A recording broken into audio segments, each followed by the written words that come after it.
Welcome to our 2015 Spring Crop Insurance Update. I'm Corey with KW Insurance, and I'm going to walk you through all the changes that would pertain mostly to our operations in this area concerning crop insurance for this year. Some of the changes occurred at our office, that did occur at our office, would be that we added two new PC agents. Holly Hovland and Darcy Miller are both licensed agents added in the last year specializing in home, auto, and farm insurance. And then also Dave Ryan started with us in June. He replaced Wyatt Friedland.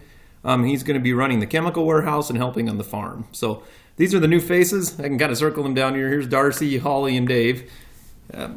Darcy and Holly would be glad to help you with any quoting needs that you have on the home and auto insurance. And then Lynette Glico has worked for us for quite some time here. So we have some new home, auto, and farm companies available because of a partnership we started with Pacific Crest Insurance Services. This has given us direct access to a bunch of new insurance companies which we didn't have access to before, which will allow us to be more competitive and provide better customer service. Once again, contact Holly or Darcy for information on this.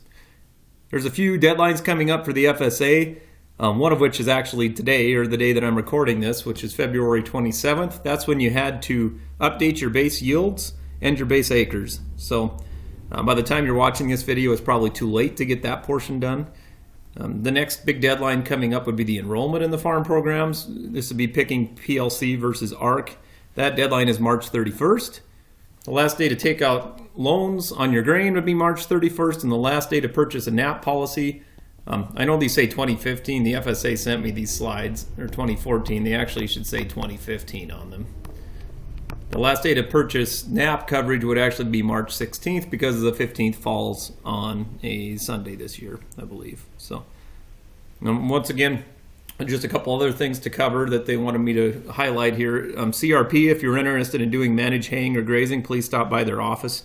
There's some changes to the early land, the early out program going forward into 2015 if you're going to early out CRP. So please stop and talk to them if you're interested in that as well. So as we go forward, during our customer meeting, which happened actually last week, we had a bunch of questions that we asked, and then you'll see kind of how the answers fell out here. Concerning crop insurance, and some of this stuff is just general trivia, I guess, as far as our agency or crop insurance industry would be in general. So the first question that we had was, does crop insurance pay? So how many dollars in losses have been paid out of our office this fall and winter for the 2014 crop year? So this is just out of our office in Sumbers. We have paid out $3 million in crop insurance losses, of which this includes $443,000 in hail insurance claims. So two big things happened last year. Lots of hailstorms, and then also a fair amount of rain at harvest time, which screwed up our barley quality, which resulted in a bunch of excess losses as well. So you'll see on this chart, this is just how the audience guessed at our actual customer meeting. About 29% of the people guessed the middle answer, which is pretty normal if you don't know. The correct answer here was $3 million. So a huge amount of money pumped into our economy, even just through our office. So you can imagine for the whole system here for crop insurance in Montana, it's a huge economic driving factor in these poor years to keep the farm industry going. The next thing is, which program did you choose for your wheat? I just picked wheat because that's the crop everyone's involved in here. You can pick PLC, ARC, combination of PLC and ARC, ARC individual, or haven't decided. So out of the about 40 people that attended our meeting, this is how they answered. 30% had not decided, but of the people that had, almost everyone picked PLC. There was some people had mixed combinations of ARC and PLC per farm number, and just a small fraction picked ARC. So that slide was just meant to be a gauge as to kind of what the rest of the community was doing, not to say that PLC actually is the right answer. What does PLC stand for? You guys can kind of follow along in the internet here and see how you did on these questions. But what PLC stands for is either 1, price less coverage, 2, price loss coverage, 3, percent loss coverage. And the correct answer on this one is 2, which is price loss coverage. You'll see at our meeting we did pretty well with that one. And then for truckload records, this is a big deal in these years where we have these large dollar losses, is that if you have any claim over $200,000 per crop in the county, then it's going to throw you into a multi-peril review. In the event that you have a review, how many years of records do you need to come up with? this would be truckload records and settlement sheets for the prior 3 years to when this current crop year was. So 1, 2, 3, 4, or 5. The answer on that is 3. So always make sure that you keep at least 3 years of those truckload records that you keep in the field at harvest time, saying where your production came from. And we'll also need 3 years of settlement sheets, which you can normally get back from the elevator if you can't find them.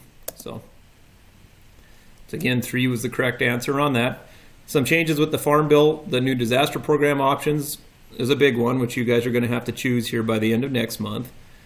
They eliminated your direct payments, which a surprising number of people didn't realize actually till this fall.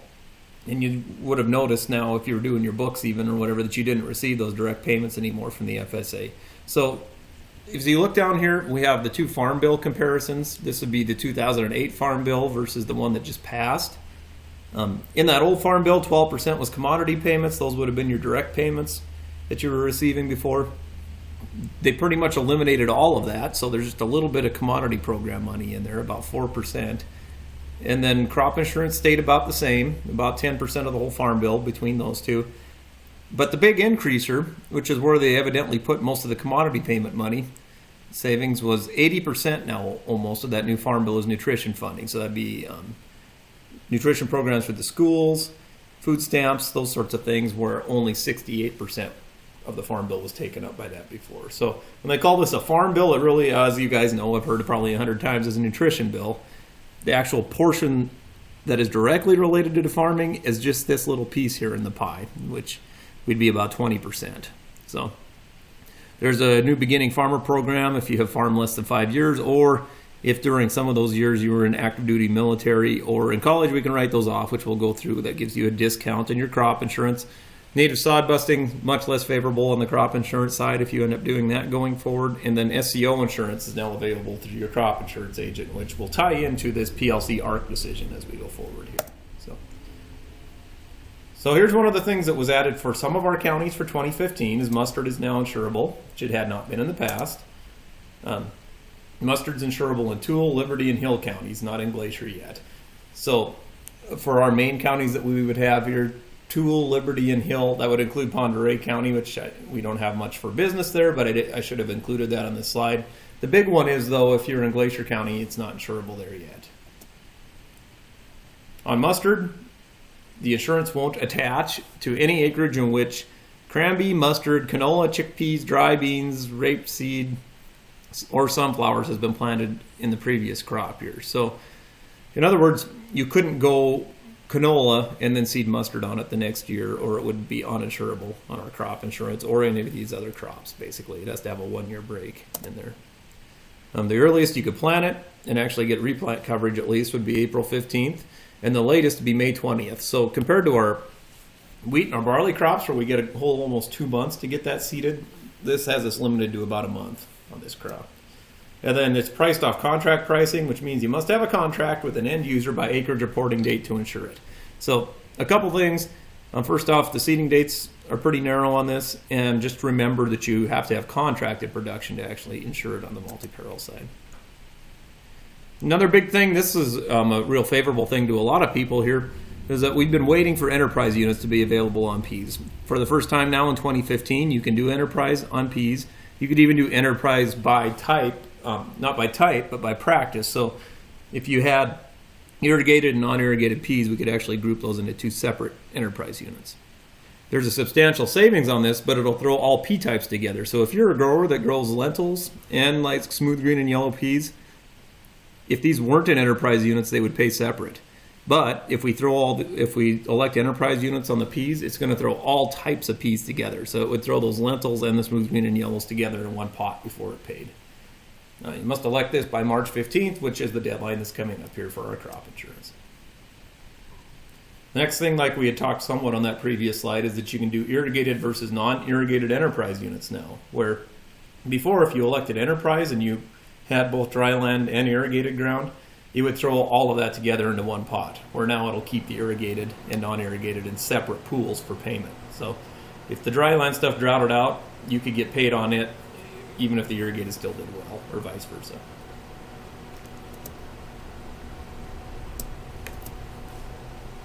The Beginning Farmer Rancher program is also new. That was created as part of this new farm bill.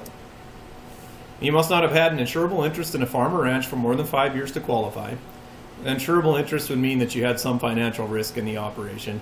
And the big part of this too is ranch. And so it may be that you just had 10 head of cattle, but you weren't part of the farming operation, and now you started farming. Well, if you had those 10 head of cattle for more than 5 years prior to farming, that would still be counted as one of the years of farming experience for you. So basically any involvement you had in agriculture in which you actually had some financial risk is going to be counted as one of these years. They can exclude, though, any year which you're under the age of 18 or on active duty in the military or gone to college. So if you were in college for 4 years and you've been farming 5, we would subtract the 4 years of college out.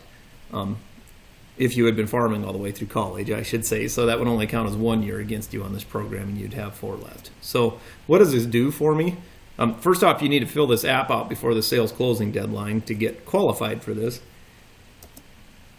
Should you qualify, you get an additional 10% premium subsidy. So as an example, if you're in optional units, you already have a 65% subsidy from the government.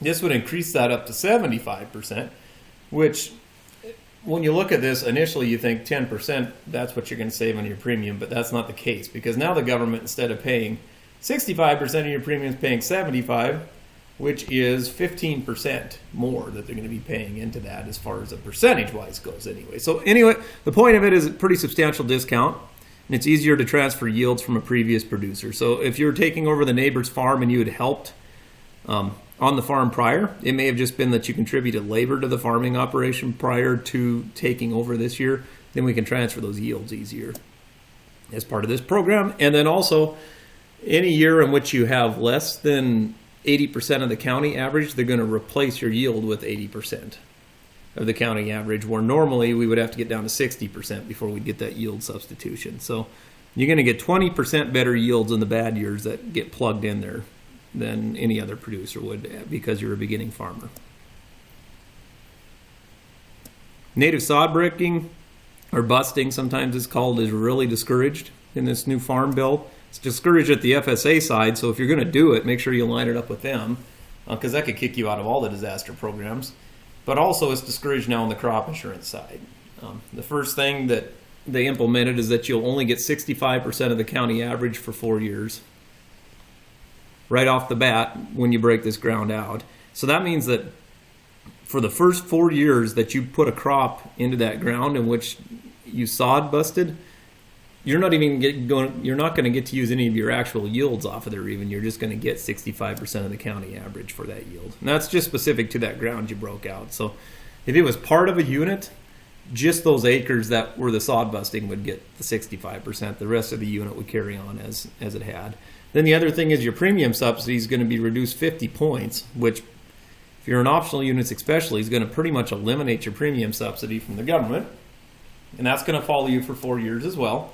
So that would increase the premium on, let's say, a $10 an acre piece of ground all the way up to almost $20 an acre because of the subsidy being reduced there. So there's an exception for 5 acres or less. This is kind of an important one. So if you went out and you just broke up a fence line and it was a couple acres in a unit, we just throw that in and it's insurable with the rest of the unit. If you get over 5 acres, you're going to fall into the sod buster exclusion. So you can now elect to exclude yields from your database for crop years in which the county or a contiguous, which means a touching county, had a yield of less than 50% of its average. So this is a pretty big deal, especially if we started running into a bunch of drought years again. They're basically saying for those years in which the county falls into some pretty extreme drought, we can throw those years out of our history. You'll be able to do this for barley and canola for 2015. And they didn't get it done in time for wheat because wheat's a fall crop, so it will apply for 2016. So we'll be able to print you guys off some quote reports that will show you unit by unit how this could affect your units and how much it'll cost you to do it. So the next thing is it's not free. If you elect to do this, your premium will still be based on your previous poor yields. In other words, you're going to have a little bit higher rated premium than you normally would for the rest of your units. And depending on how much it prorates your unit up, the premium could be pretty substantial in what it increases something. So in one example we ran, you gained about $15 an acre in coverage, and it cost you about $3 an acre to do it just on that unit. So pretty much only applied to 2001 and 2002 for our area. Those were some pretty bad drought years here, and those are the only two years in which it looks like it's going to apply right now. Should we catch a bunch of drought years going forward, obviously this would be a lot bigger deal. These years are probably going to fall off our history pretty soon here. But like I said, we'll be able to quote you policy by policy, and you can decide if you want to do this or not. Because of the high premium, if you have optional units, it's more likely to not be used. If you have enterprise units, this additional coverage that cost you $3 an acre here probably would have only cost you something like 20 cents or 50 cents an enterprise unit. So if you're an enterprise unit, it's no brainer. You might as well elect it and just do it. If you're an optional unit, you're probably going to want to look at it first. There's quote sheets that we had in the meeting packets, which you guys will also be privy to. If you're watching this on one of our customers from a remote location, we'll make sure we get those to you as well. So the next thing that was kind of a big deal last year was the malt coverage on the barley, because we had so much rain. So the first thing to consider on this is to qualify at all for malt coverage, you have to have delivered 75% or more of your contracted bushels in at least one of the last 3 crop years in which you grew barley. This actually should say in one of the last 3 crop years. So in other words, for this year, we can't use 2014 because that was the most recent crop year. So either in 2011 through 2013, you had to have contracted barley bushels and then also have delivered on 75% or more of those barley bushels in one of these 3 years. So that's the first thing we need to do, is make sure we can qualify you for it. Then you have till acreage reporting date to get your contracts into us. So you kind of have some wiggle room on whether you want to do it yet or not going forward, but we need to make sure you can qualify. Had you not had any barley history in 2011 through 2013, you don't qualify, so you're going to have to grow barley and prove that you could deliver on it first before we get to that point. You can check with Wendy and Lynette, as we may have the paperwork from a previous year already that's going to qualify you for this coming crop year. So here's a question. Thinking back to those slides we reviewed before, in order to insure mustard, you must 1, have grown it in the past, 2, have a contract, 3, have seeded canola in the previous crop year, or both 2 and 3. So the answer on this is both 2 and 3. You must have a contract, because that's how they're going to price it on your crop insurance. They won't insure it without that. And you could not have seeded canola in the previous crop year. You can see how they did at our meeting. About 60% of the people got that one correct. Now the next one was, which we just reviewed, to qualify for malt barley coverage, you must have contracted and delivered 75% or more of your contracts once in the last how many years, excluding 2014 for this example. So 2, 3, 4, or 5. So to qualify for malt barley coverage, you must have contracted and delivered 75% or more of your contracts once in the last 3 years, excluding the most recent crop year. So 2011 through 2013, at one point you had to have contracted some barley and delivered on it. The next thing to consider with that malt barley, which we didn't cover in these slides, is that for this current crop year, you can insure up to 2 times what we use for our qualifying year. So, in other words, if you had 10,000 bushels contracted in the year we used to qualify, so let's say we had 10,000 bushels in 2013, and we delivered on 75% of those 10,000 bushels.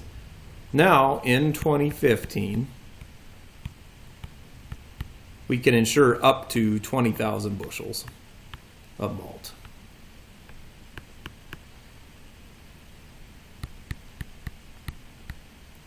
And not anymore. So if you had a 40,000 bushel contract, the most we can insure anyways in your crop insurance would be the 20,000 bushels, because that's double what you had qualified on in the past. So we're going to take a quick break and split this presentation up into 3 parts. The next part's going to be whole farm revenue.